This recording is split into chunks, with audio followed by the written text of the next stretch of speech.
Tunamshukuru Mungu kwamba tumemaliza salama. Tumepokea maelekezo ya leo.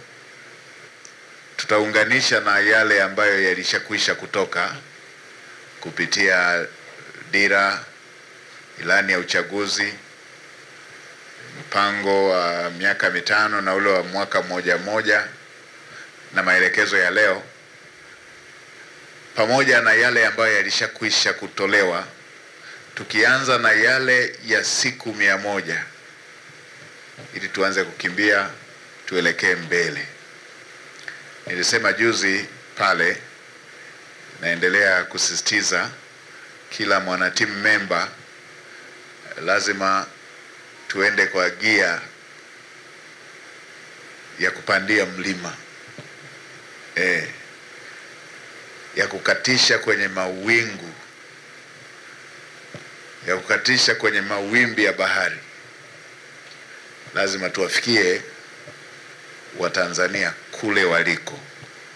Sasa kwa sababu ukinyumbulisha majukumu yaliyoko kwenye ofisi yetu, tunatakiwa tuziratibu sekta zote.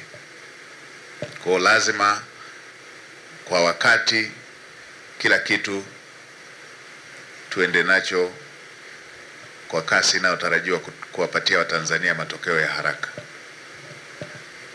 Nimeshaongea na katibu mkuu, amenihakikishia jinsi tulivyo na timu bora ya watumishi ndani ya ofisi ya waziri mkuu, na kwa kweli ukiangalia kazi ambazo zimefanyika katika kipindi kilichopita inashuhudia kwamba tuna timu iliyo bora ya watumishi ndani ya ofisi ya waziri mkuu. Kwa mimi ni matumaini yangu kwamba tutashirikiana ili tuweze kuhakikisha tunakidhi hayo matarajio ya Watanzania yaliyoko mbele.